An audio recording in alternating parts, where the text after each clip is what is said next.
Really appreciate our guest today is Dennis Dodd, who you're all familiar with. He's been a speaker with us for many years, and he covers college football for CBS Sports, and back, I think, since 1998. He is one of only 7 media members to attend all 16 BCS title games, and he's chronicled conference realignment as well as the start of the college football playoff. He's also covered NFL, MLB, NHL, and believes the College World Series is severely underappreciated. He's a Mizzou grad, former award-winning president of the Football Writers Association of America, and he previously worked for numerous outlets, including the National and the Kansas City Star. Folks, we ask you to we're going to mute you. Please stay muted. If you would like to ask Dennis a question, there is a chat feature at the bottom of the Zoom screen. Just click on that, enter your question, and I will read them to Dennis as we proceed with the program today. Dennis, welcome. I'm going to ask you to make just some general comments about how your life has changed with COVID and covering college football. Mark, thanks for having me. And I'm sorry we can't be in person, such is the world today. But I hearken back to March 12th when I was at the Big 12 tournament at the Sprint Center, what was the Sprint Center. And we were getting ready for a game at, I think, 11 o'clock or noon with no fans. You know, the night before, I think West Virginia and Kansas State had played. And that was in the middle of that game is when the Rudy Gobert news hit. And that, more than anything, as I recall, really indicated to everybody, at least in the sports world, that this was serious. And so the next day, we get to the arena. I get to the arena at 10 or 11 o'clock, and 40 minutes later, they've called off the Big 12 tournament. And then a few hours after that, called off the NCAA tournament. And I just remember driving away from the Sprint Center, not knowing what the future was going to be. And now here we are. I think I've left the house, except for groceries and stuff. I've traveled once. I went to Oregon to pick up my son, who was ending his time there at Oregon State, and went to Missouri. On Saturday, drove and had to fulfill a 22-page document from the company that was mostly liability concerns, but had to check off all, forget about, what Missouri was going to do. I had to fulfill a 22-page document before I got in my car. Such things as, are you going to stop for gas? Are you going to stop for food? How long is the drive? So all that was signed off on Thursday, and I was able to go. So it was just, mentally, just being at a game was great. I have a niece there who's a videographer. She's having the time of her life. She's very, very smart, in a sorority, business major. Emily Noonan, watch for her. She does great work. Was able to see her, saw some other people, but that was about it. I walked across campus and I saw more tailgating signs than I did Mick Ultras. So they were telling people, don't gather, no tailgating. And the game itself, I think you saw, was kind of subdued, which all of them are now. That's not a Missouri thing. It was just unfortunate. All the pomp and circumstances that goes with everything is different. In fact, I'm doing a story for today on the lack of home field advantage through week 4, and only, 79 games. Only home teams have won 59.5% of the games. And if that holds, that would be the worst home field advantage since 2005 in the nation.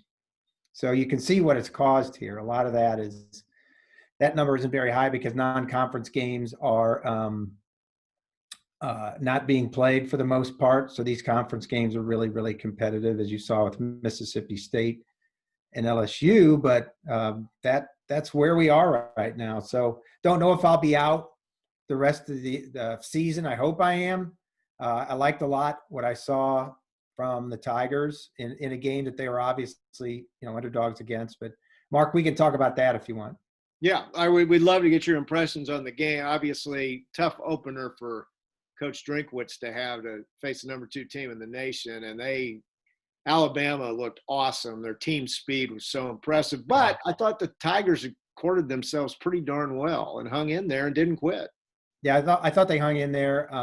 You could see it I thought really defensively, which is kind of the strength of the team. Now, they were down 35-3, and they were beaten by long drives. They were beaten by long passes.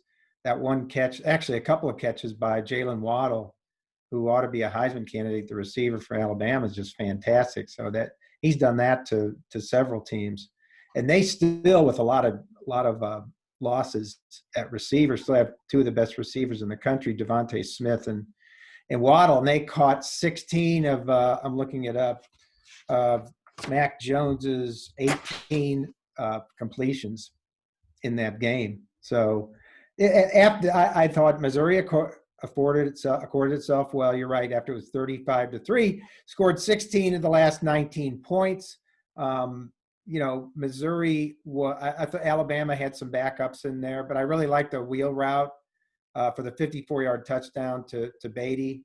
I think that's the way you say it. And Sean Robinson, it looks like they're going to, for the near future, to me, it looks like they're going to play two quarterbacks. Sean Robinson had a career high in completion percentage, 68%, or I'm sorry, 76%, more than that. I looked it up. And this is a guy who played 2 years at TCU, started in 2018, and really, I was at the game against Ohio State in 2018. I thought this guy is going to be a star. He was great that day. I think it's 24 out of 40 for over 300 yards. Didn't work out that way. He's at Missouri, and I think they're better off for that. But that being said, it almost looks like to me like Connor, is it Bazelak, Mark? Bazelak, yes. Bazelak is the better thrower, if that makes sense. 7 out of 14 look like maybe a little bit better arm strength. But that's not a bad way to go, I think, with both those quarterbacks. So they're going to have a really, really tough time with Tennessee this week, because Tennessee's on an uptick. 7 in a row. One of those, against Missouri last year, second longest winning streak in the country and longest winning streak of SEC games right now at 5, I believe. So they're going to be good. We know a lot about Tennessee, but I was impressed with the Tigers Saturday. One thing you talked about, Alabama was playing its backups, but Bryce Harris, the backup quarterback, I believe was the number 1 rated high school quarterback in the country. And I think you wrote that you expect him to maybe be the starter by the end of the season. And Mac Jones was brilliant, I thought, on Saturday, especially on a couple of his touchdown passes. Yeah, Mac Jones is an accomplished starter. That was his 5th career start. You remember Tua Tagovailoa was injured a lot last year. And in a backup role, Mac Jones had 14 touchdowns and 3 interceptions last year. That's pretty good for a backup. And threw for 400-something yards against Auburn in a loss where I think he had 2 or 3 pick sixes, but was really good other than that in that game. It's like, Mrs. Lincoln, well, how was the play other than that? But no, I think they're really comfortable with him. What Bryce Young brings, Mark, you're right. He was the number 1 recruit, a kid out of Southern California, is that he's more athletic. He's got a better arm. It was kind of clunky with him in there. He was sacked twice. They didn't move it great, but you could see the potential that they have with those receivers and Najee Harris, the running back who ran for 98 yards and 3 touchdowns against the Tigers. But look, I don't have to tell you anything you don't know about Alabama. They're number 2 in the country. They're really good. They're probably going to win the SEC. And it's a standard, now that Missouri sees that, it's a standard they can shoot for. So did you have any time before all this hit, to spend with Coach Drinkwitz? I did, and I'm thankful for it. Last December, I, smartly, asked if I could come up and just spend some time with him. And we went to G&D on Broadway. It wasn't the steakhouse, I think it's the pizzeria. Yeah. And it was me and Nick Juice, who's I think one of the external guys for Jim Sturk, and Chad Moeller. We had a great old time. It was really a personal get to know you thing. I did write a story, but I think he's going to be great. I'm I totally bought in. He's 36 at the time, 37 now, and he just gets it. He doesn't let anything affect him too much. He knows the situation he's in. He's taking over a program that needs to be built up a little bit. He knows the expectations aren't to win the SEC, but I think from what I've seen from the recruiting has been really, really impressive. He's a disciple of Brian Harsin.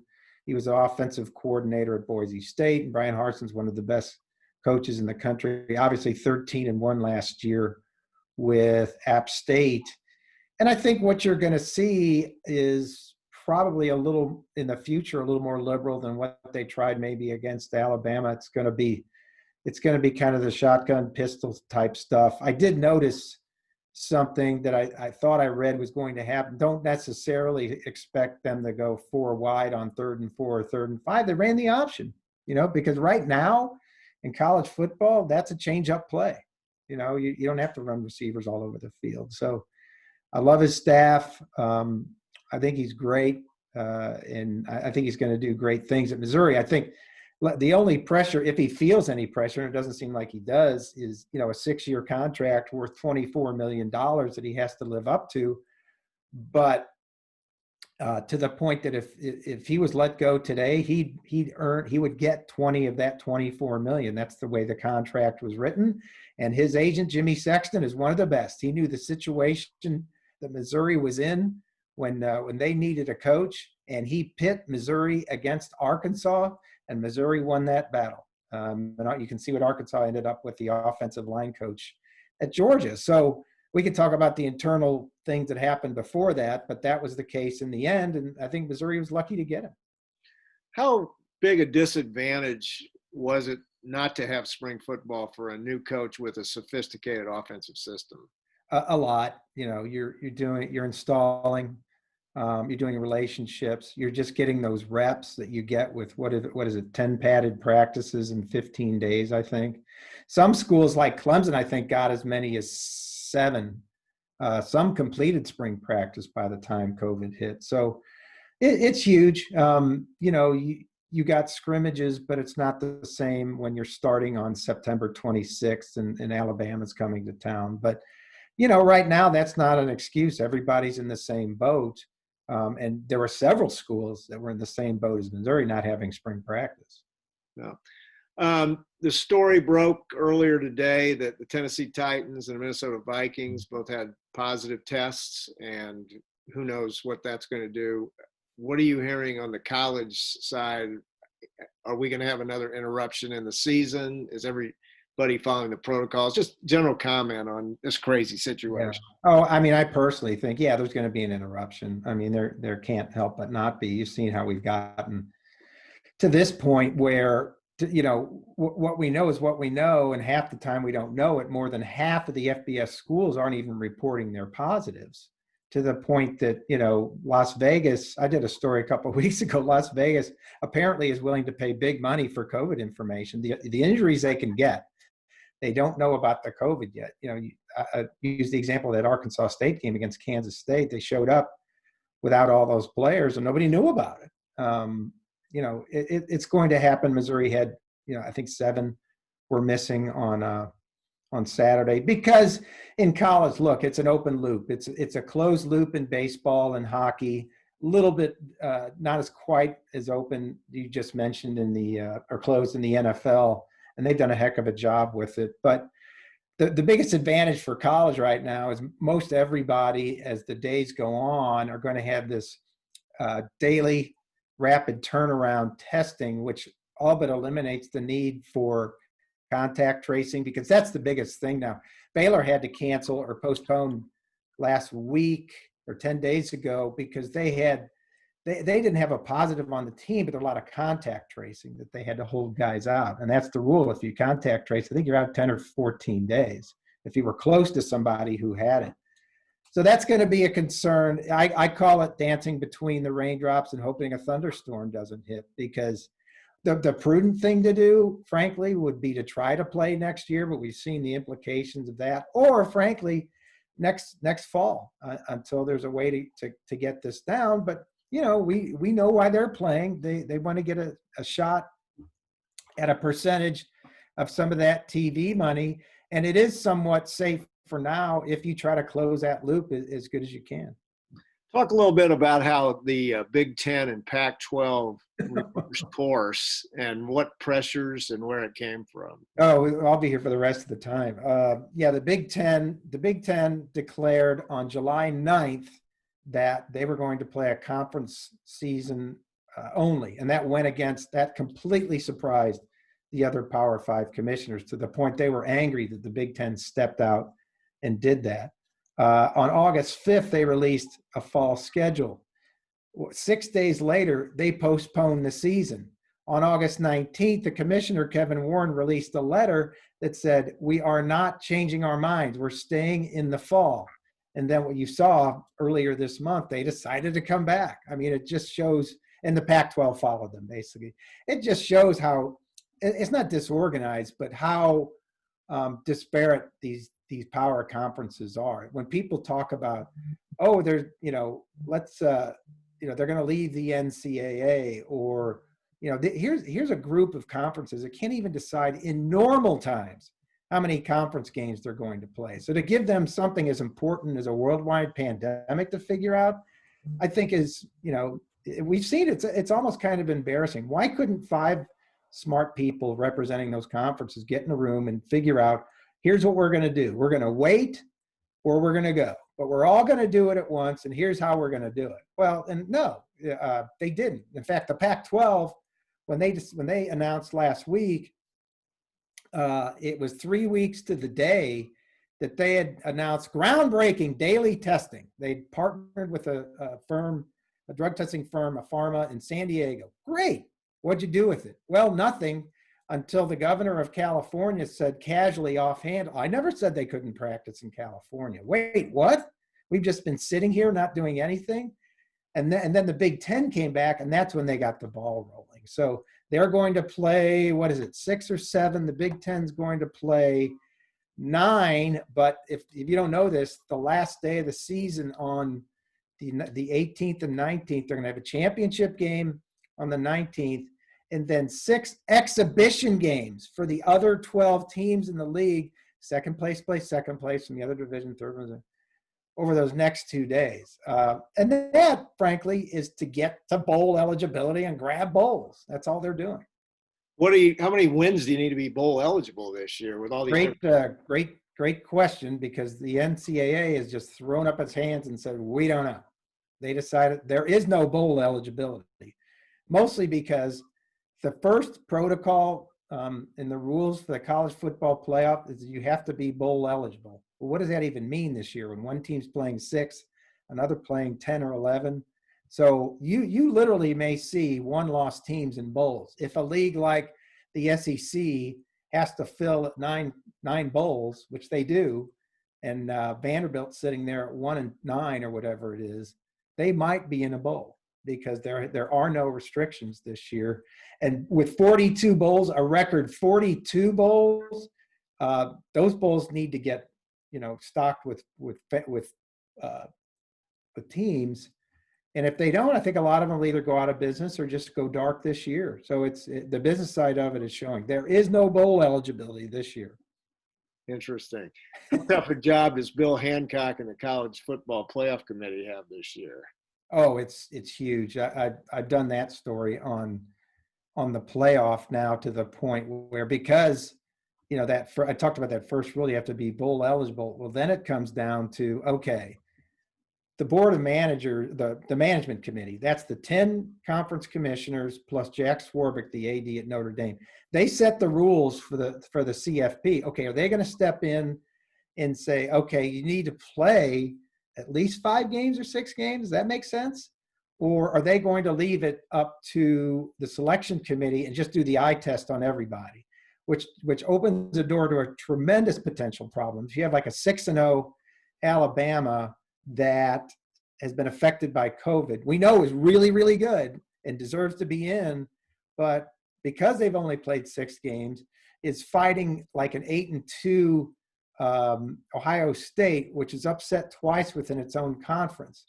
Now, how do you balance that? I don't know. And this thing has gone on for 6 years. pretty controversy free. There was the first year was TCU and Baylor, but they got it right. Ohio State won the whole thing. This could wreck the system because it is so wide open. And I suspect they'll just leave it up to the selection committee. And you'll have people losing their minds that may be unbeaten and get left out because they haven't played enough games. We have a question from the audience. Dennis, do you think that any of the changes that have been forced on college sports will be incorporated in the future after the pandemic? Well, I worry about, selfishly, the access, because it dawned on me Saturday night that, everything's on Zoom now. So the post game is on Zoom. The SEC as a policy is all the access is going to be on Zoom after the games, which means I can sit in my office and do the rest of the season, at least the SEC that way.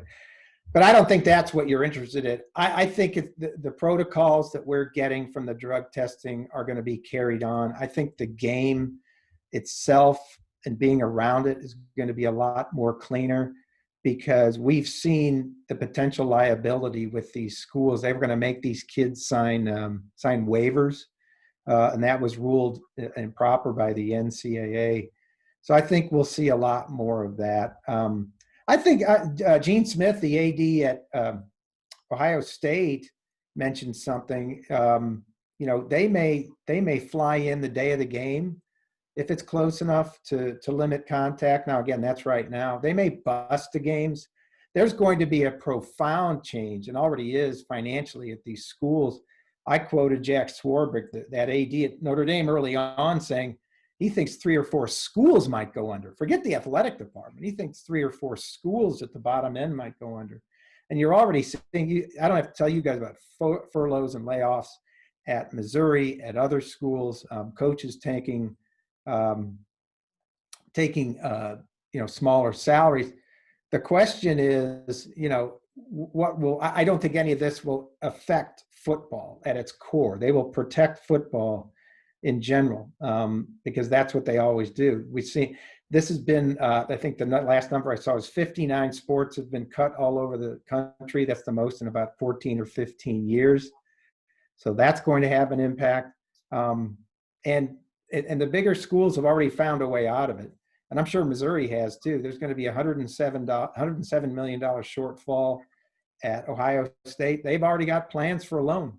And frankly, bankers and financial advisors are coming out of the woodwork for these schools to lend them the money, because they know it's one of the best loans they can make. The money's backed up.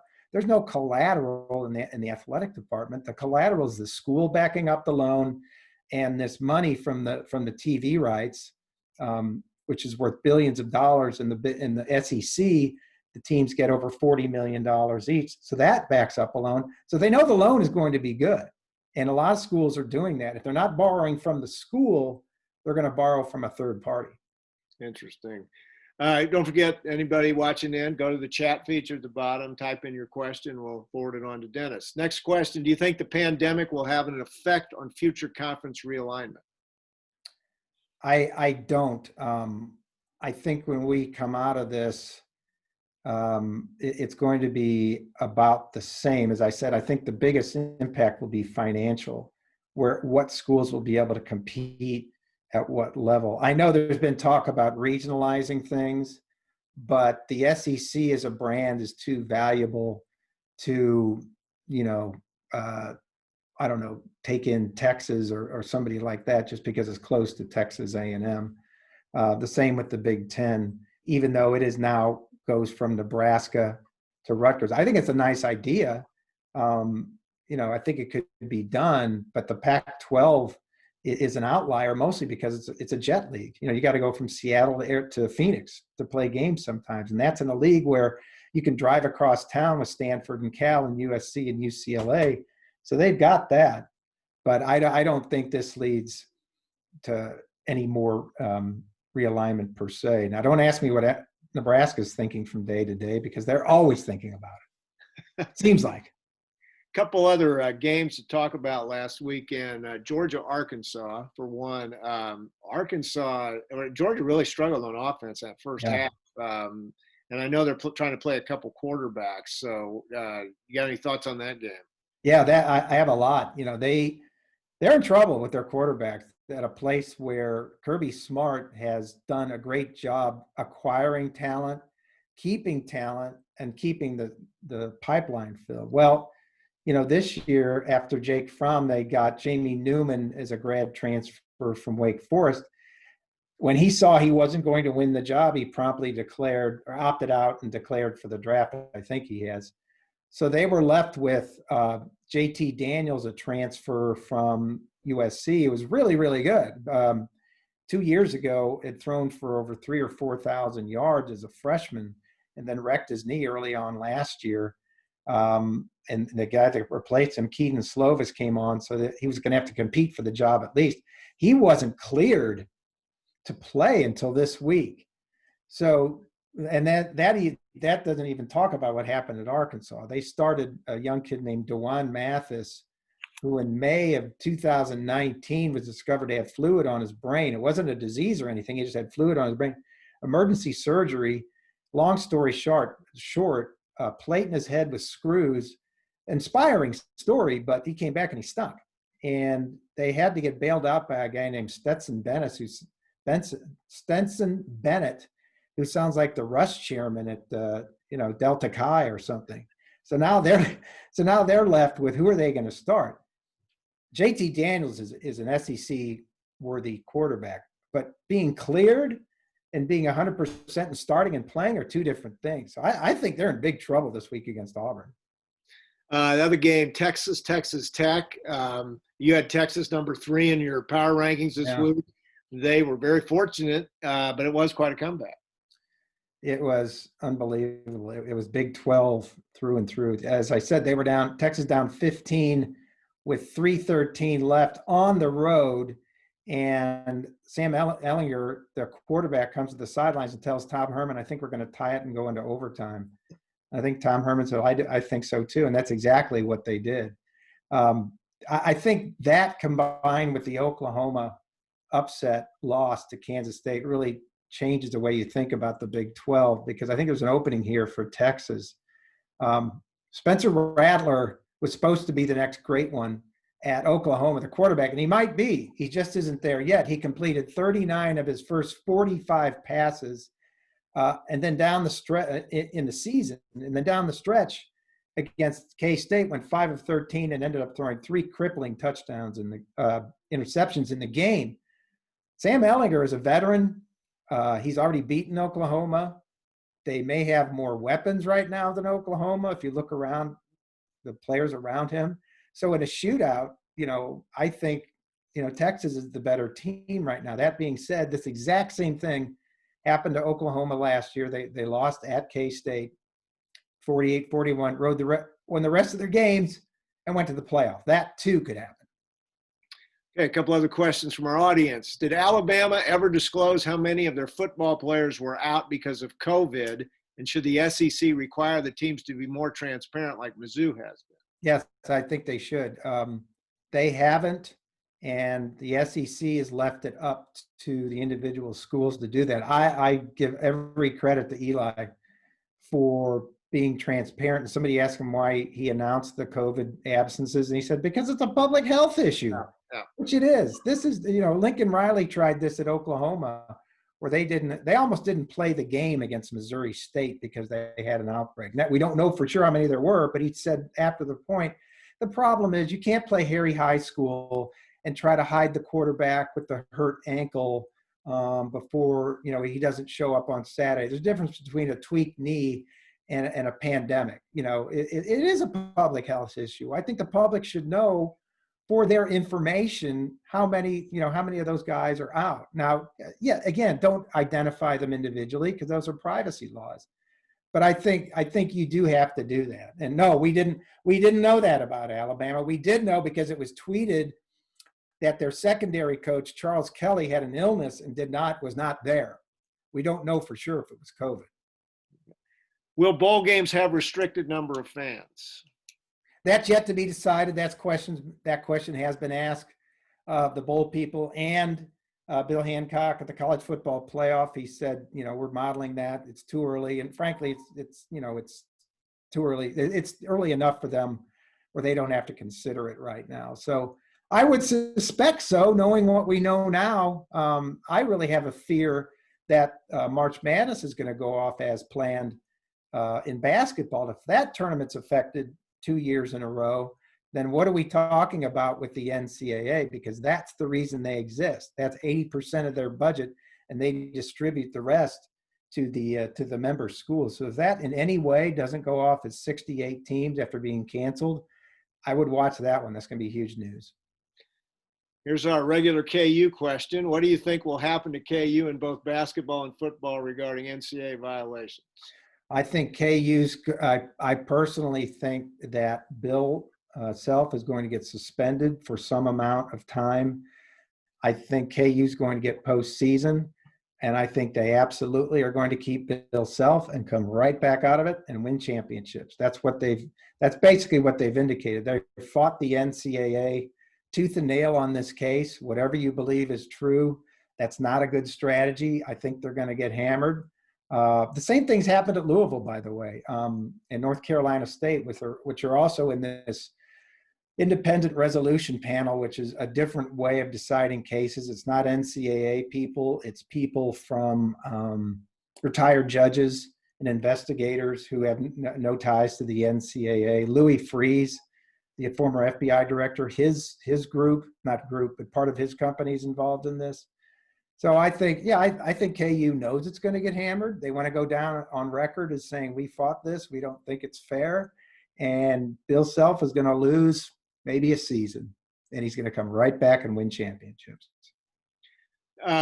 Follow up to that question, would Mizzou have benefited from that structure on their last hearing, with their probation last year? They would have had to been referred by the infractions committee, I believe it is. So it's a referral. What's happened with this, and it's called the Independent Resolution Panel. It's only about a year or two old, and there were no cases until was Kansas the first one? I can't remember who was the first, but they've all happened this year. So remember all the cases in the Southern District of New York FBI case? Yeah. Basically, all of those, except for Oklahoma State, are in this resolution panel where the NCAA has just created this entity and just said, you guys handle it. Any controversy, you guys handle it. And the worst thing about that is there is no option for appeal, and that still hasn't been explained. Why, even in the as bad as the NCAA enforcement process is, you can always appeal, and sometimes you win. It's a final decision of this independent resolution panel. So, no, I think Missouri's case didn't rise to that level. I think the NCAA wanted to make an example of these schools that were involved in the basketball scandal. And as unfair as it was, I don't think it rose to, as the decision was and the case was, I don't think it rose to the level of that independent resolution panel.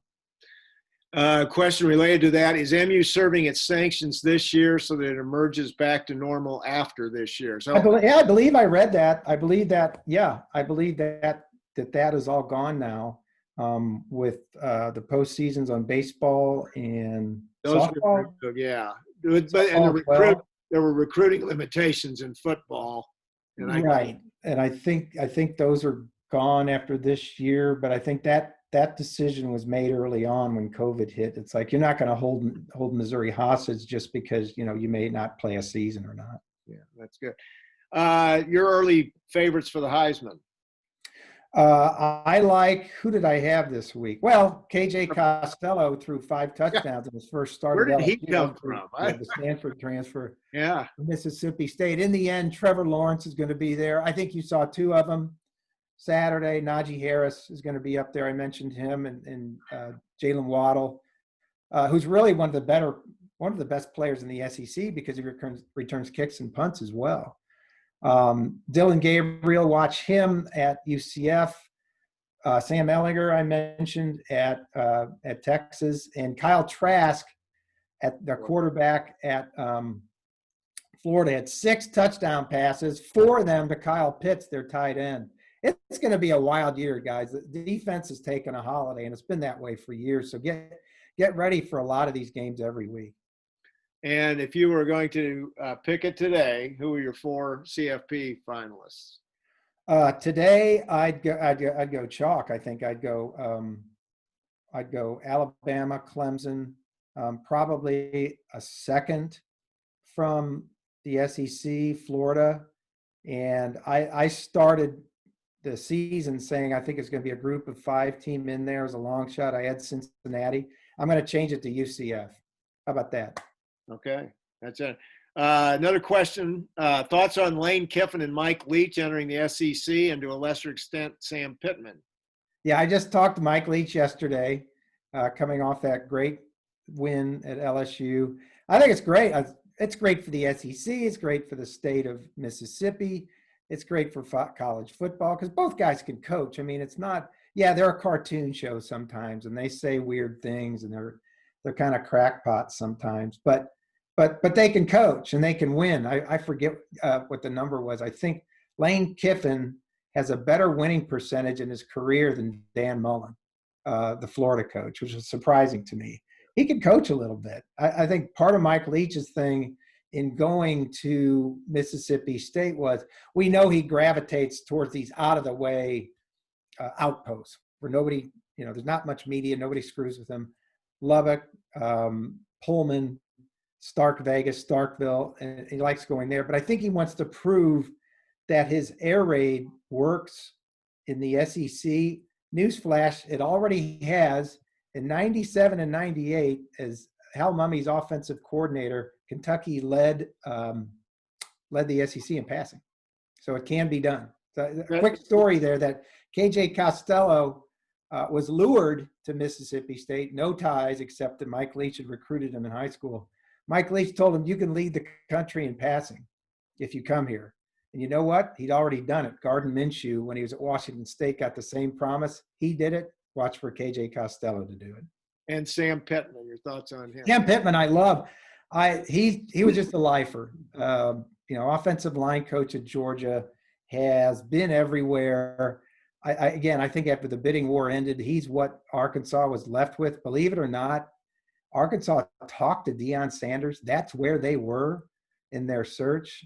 It wasn't a great search for them, and they settled on Sam Pittman. I wish him nothing but success. He's got a really good quarterback in Felipe Franks. I think he can recruit, but I think he's 57 years old or something like that. But, great guy. Wouldn't have been a lot of people's first choice, but I think he's going to do well at Arkansas because the expectations are less. Yeah. 57's a kid in this group, Yeah, I know. I was going to say that. Thank you. All right. Any other questions from our viewers? If not, we will start to wrap it up. Dennis, thank you so much. Where are you off to a game this week? I'm not. I'm thinking about Texas OU next week, but we'll see. In an empty Cotton Bowl, by the way, and no Texas State Fair. Wow. Yeah. What a weird year. All right, Dennis, thank you as always. Thanks, guys. Appreciate it. Hey, everybody, next week we'll have Blair Kirkhoff. Also, if you're interested in tickets, the ticket auction for the Vanderbilt game, we will send out information by email on how you can access those through our bidding site. If you don't plan on bidding, please don't join the bid site because we don't only have capacity for a limited number of people. And if you're interested in parking passes, send an email to president@kctigerclub.com.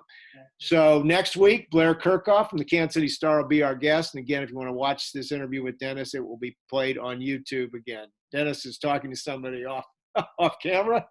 That was my son. That was Jack Dodd. All right. Well, hey, thank you again very much. And we'll see you all next week. And everybody have a great week. Go Tigers. All right. See ya.